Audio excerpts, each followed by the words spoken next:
entièreté sur www.afrowebtv.com. Veuillez vous abonner à notre chaîne AfroWeb TV sur YouTube et Facebook pour ne rien rater sur l'essentiel de l'actualité de la semaine. AfroWeb TV, au service de la communauté africaine à la diaspora. AfroWeb TV, c'est l'Afrique qui gagne.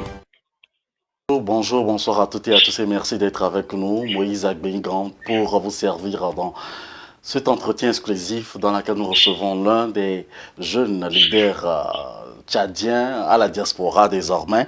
Et merci infiniment d'être avec nous pour ce rendez-vous. Et la moindre des choses qu'on puisse vous demander, c'est de partager cette émission que vous suivez, puisque des révélations seront faites au cours de cette émission que vous allez suivre en connaisseur que vous êtes. Mesdames, Messieurs, merci de votre fidélité sans cesse renouvelée à votre chaîne préférée, AfroWeb TV. Pour vous, nous recevons Monsieur Abdallah Issa Moussa. Il est citoyen engagé, citoyen donc du Tchad et secrétaire général donc de la DACAO.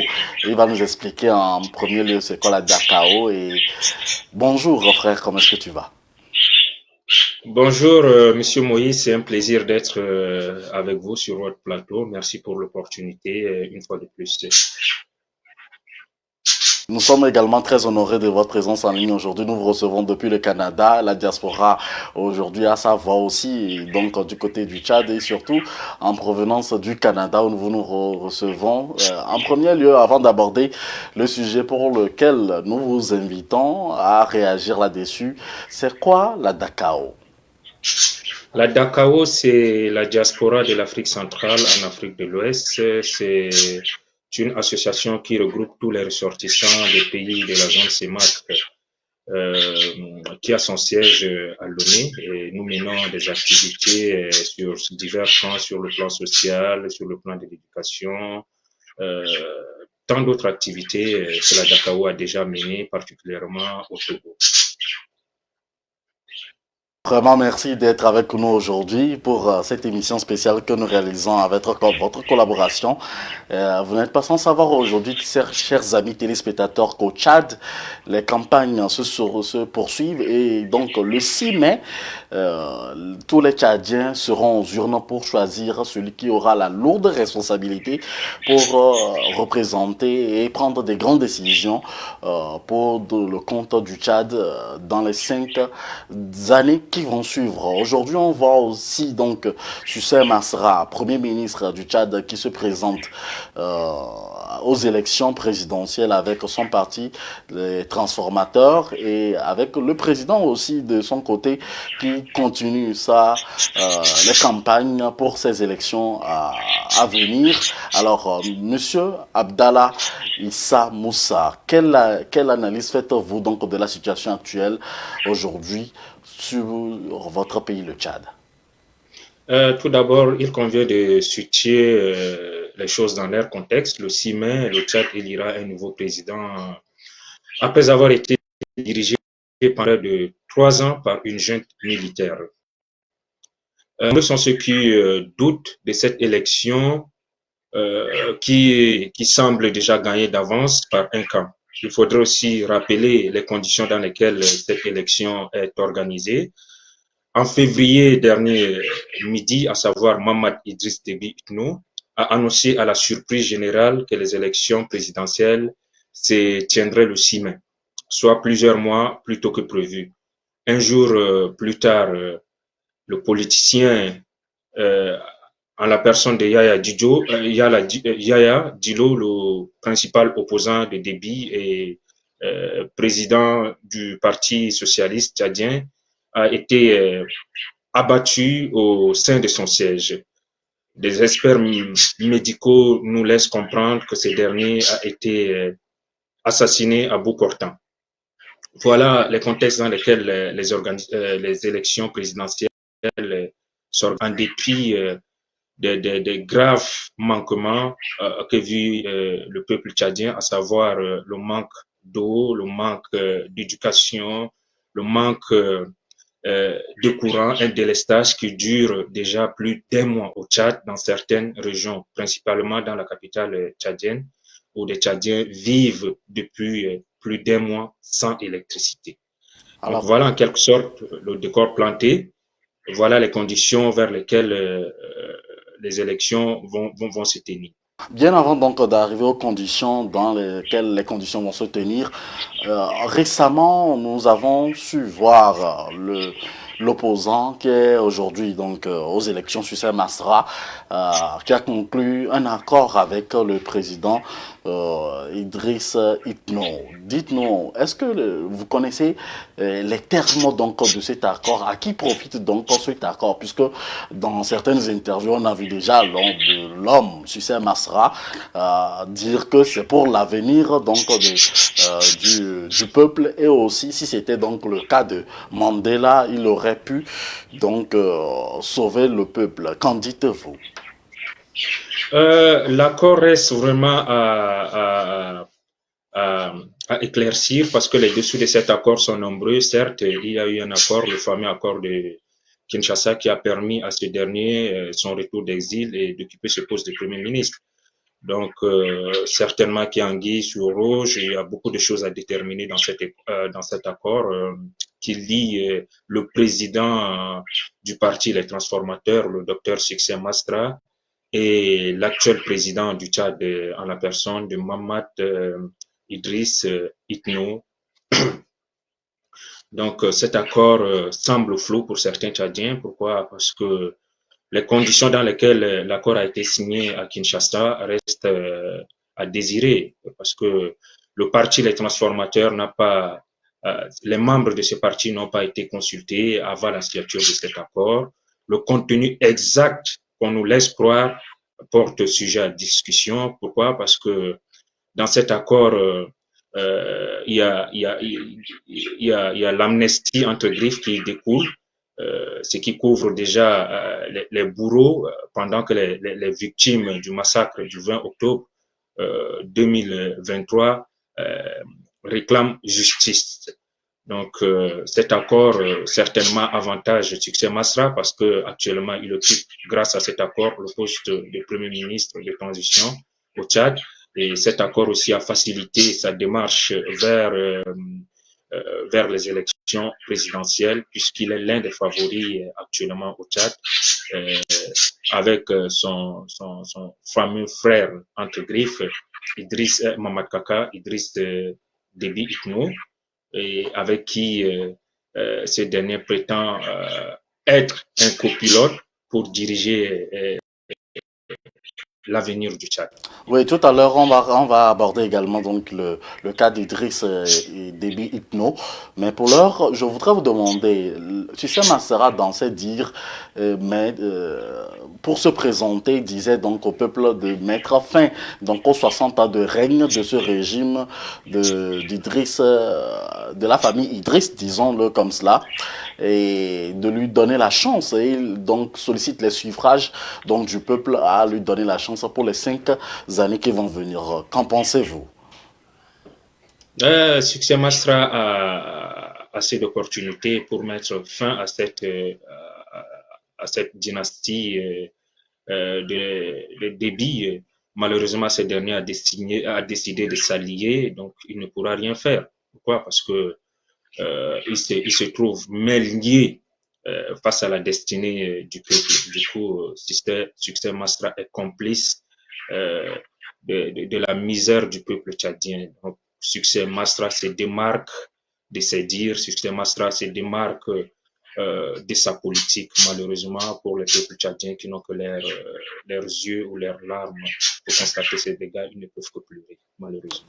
Voulez-vous dire que donc les deux jouent un jeu politique? Oui, je le dis et je le répète, c'est un jeu politique très dangereux. Reste à savoir qu'est-ce qui découlera de ce jeu, parce que depuis que ces deux sont ensemble, rien ne va pour le Tchad, que ce soit sur le plan social, que ce soit sur le plan de l'éducation, que ce soit sur le plan de l'aménagement du territoire, des infrastructures, tout ça. Rien ne bouge au Tchad, rien ne bouge. Depuis que Succès Masra est Premier ministre, il n'a rien fait de concret pour les Tchadiens par rapport à ce qu'il a tant prôné.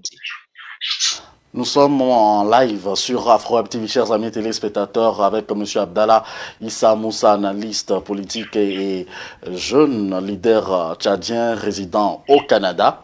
Vous êtes également secrétaire général de la DACAO. Alors, entendant par là la diaspora tchadienne, disons-nous comme ça, quand on prend aujourd'hui donc Idriss Déby Itno, a-t-il donc les chances de remporter donc ces élections avec un grand écart, et quel serait l'avenir donc du Tchad lorsque par exemple Idriss Déby Itno remportera les élections? Un avenir certainement sombre. Pourquoi? Parce que Idriss Déby jusqu'à présent n'a rien apporté de concret aux Tchadiens. Il faudrait rappeler qu'il est le candidat de la coalition Tchad Unie. Il a au sein de cette coalition plus de 200 partis et associations civiles qui se sont unis pour soutenir ces derniers. Et il a aussi l'armée de son côté, chose qui prouve déjà que avec l'ensemble de ces éléments, tout est gagné d'office. Et les éléments relatifs à l'organisation de cette élection sont aussi biaisés d'avance. Pourquoi? Parce que l'ange, qui est l'entité qui organise ces élections, porte à son sein des membres qui ont été nommés par ce dernier. Donc, l'ange, nous savons déjà ce qui se pointe à l'horizon, rien que la victoire et la victoire de ce dernier. Donc, il a toutes les chances de son côté pour gagner cette élection à travers des mascarades qui seront organisés certainement sur l'ensemble de l'étendue du territoire tchadien. Voulez-vous dire qu'il y a donc des conditions des élections tchadiennes qui ne sont pas aussi remplies, que ces élections ne seront pas transparentes, même si Sucé Masra gagne donc ces élections? Que ça soit Succès Masra, que ça soit Mamad Idriss Déby Itno, c'est du bonnet blanc bonnet. Donc, les conditions de transparence laissent à désirer. Personnellement, à mon humble avis, je trouve que les conditions ne sont pas remplies. Pourquoi? Parce que l'ange qui doit organiser cette élection est carrément biaisé de bout en bout, malheureusement. Donc, la transparence de cette élection laisse à prouver et laisse à désirer. Les conditions ne sont pas remplies jusqu'à présent. Les conditions ne sont pas remplies jusqu'à présent. Parlons maintenant donc d'un autre pan donc de cet entretien qui concerne les accords entre les colonisateurs, disons les pays, les occidentaux, la France et la Russie. Quand on prend par exemple le cas de la Russie, est-ce que c'est cet accord qui permet au fait à Idriss Déby Itno donc de se représenter ou bien de s'écarter un peu plus de la France? La Russie, à ma connaissance, n'a colonisé aucun pays en Afrique. Malheureusement, ce n'est pas le cas de la France. Donc, Idriss, la dynastie Débienne est plus liée par des accords secrets entre la France et ce clan, le clan des Zahrawa. Donc, fait partie Mamad Idriss Déby. Permis d'être élu président parce que lors du décès du feu maréchal Idriss Déby, ex-président de la République du Tchad, le président français s'est précipité pour venir consacrer au roi son fils, chose qui prouve l'implication de la France dans la gestion de la chose publique au Tchad. Et chose aussi qui prouve que la France est là pour accompagner les dynasties et non le développement en Afrique et particulièrement au Tchad. Hélas, une fois de plus, les Africains et les panafricanistes n'ont que leurs yeux pour constater ces dégâts. Chers amis téléspectateurs, merci de votre fidélité pour nous suivre de près. Si vous n'êtes pas encore abonné, vos commentaires sont toujours les bienvenus sur notre chaîne YouTube et vous êtes en direct sur AfroWeb TV. L'actualité également, on en parle aujourd'hui avec notre invité spécial, M. Abdallah Issa Moussa, depuis le Canada au Tchad. Une constitution est taillée sur mesure, écrit donc le journal Le Monde, pour Mahamad Idriss Déby. La nouvelle loi fondamentale a été adoptée par référendum le 17 décembre 2023, après des modifications passées inaperçues qui pourraient permettre aux futurs chefs d'État élus de s'éterniser au pouvoir. Vos analyses et vos réactions, M. Abdallah? La Constitution, elle a été votée dans quel contexte? C'est lors de l'organisation du fameux dialogue inclusif national qui a été organisé par ces derniers. Question de précipiter sa crédibilité sur le plan international. Il a été accompagné par les acolytes du pouvoir qui ont été majoritaires lors de ceux qui ont voté des résolutions qui ont permis d'aboutir à l'écriture ou à l'établissement de cette constitution de toutes mesures, taillée de telle sorte que ces derniers puissent s'éterniser au pouvoir. Et chose qui a été faite malheureusement, et une fois de plus, c'est une opportunité à la merci des débits. Voilà ce dernier qui est arrivé au pouvoir dans les conditions déplorables, qui, après quelque temps, se permet d'organiser des élections et qui se présente, alors qu'à son arrivée, il a promis aux Tchadiens faire juste 18 mois de transition. Une fois de plus, il a renouvelé cette transition pour arriver à ce résultat. Donc, cette constitution est taillée de mesure. Je pense que les Tchadiens tireront les conséquences de cette constitution taillée sur mesure qui ne reflète pas le désir ardent du peuple tchadien à des institutions fortes.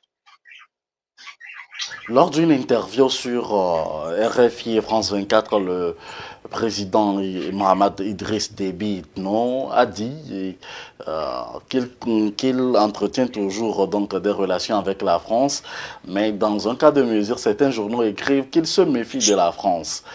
Que dites-vous de cette analyse? On ne peut pas se méfier de la France et accepter que la France ait ses militaires sur son territoire. On ne peut pas se méfier de la France et accepter que la France nous fournisse des renseignements et que la France assure notre protection. On ne peut pas se méfier de la France et avoir le parrainage ou le paternalisme de ces derniers pour se maintenir au pouvoir. Donc nous savons tous que Déby est là parce que la France a décidé qu'il soit là. Et il serait là tant que la France continue par décider. Il en est un feu père qui, à son temps, a clairement dit à un moment donné qu'il était prêt à laisser le pouvoir. Mais la France, c'est la France qui a tout organisé pour le maintenir au pouvoir. Donc, c'est la même chose.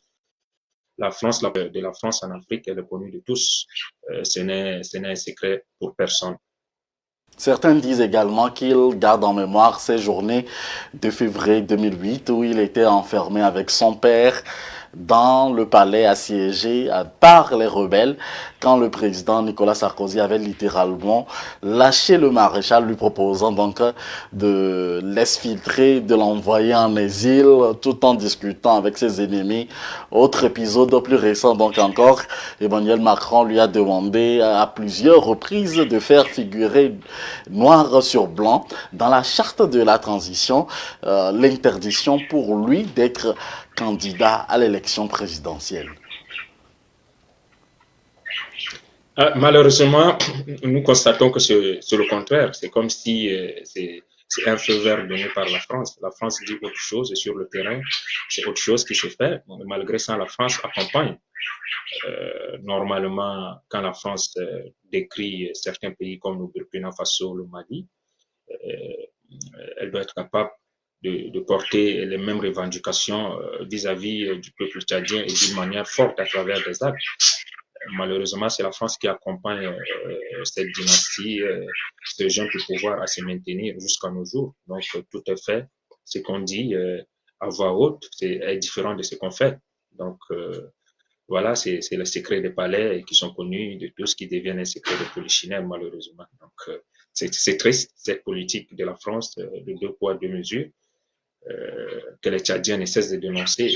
On ne peut pas se plaindre du Burkina Faso, décrier le pouvoir en place au Burkina Faso dans presque les mêmes conditions qu'au Tchad et accompagner le régime dictatorial qui s'impose au Tchad vis-à-vis du peuple qui aspire à un changement radical, à l'alternance au pouvoir. Le peuple tchadien est fatigué du régime Déby, le peuple tchadien est fatigué du MPS. Il va falloir changer les choses de fait en commun pour le bonheur des Tchadiens. Le changement, c'est ce que déclame donc notre invité d'aujourd'hui. Nous arrivons donc au dernier pan de cet entretien d'aujourd'hui. Alors dites-nous, Monsieur Abdallah Issa Moussa, en tant qu'analyste, quand on prend par exemple le cas d'Idriss Déby Itno avec son père, le régime d'un père au fils, qu'est-ce que cela vous dit? Quelles leçons tirez-vous donc de ces 60 ans passés par le Tchad? Il n'y a aucune leçon à tirer du régime Déby. Nous savons les conditions dans lesquelles Déby père est arrivé au pouvoir.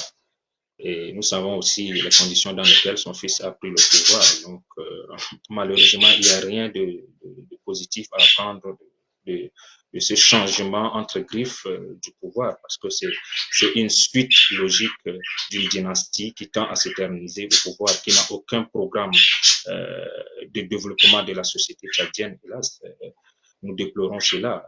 Les 60 ans du Tchad, de l'existence du Tchad, de la déclaration de l'indépendance jusqu'à nos jours, malheureusement, le Tchad a traversé des périodes très sombres allant de la guerre de 79 à l'arrivée de Déby au pouvoir, du régime Sénabré, ainsi de suite. Donc le Tchad ne fait que vivre l'enfer, le peuple tchadien, qui ne fait que gémir de douleurs successives. Malheureusement, ce peuple constitué vraiment de jeunes aspirent à un changement, parce que la population tchadienne, il faudrait le retenir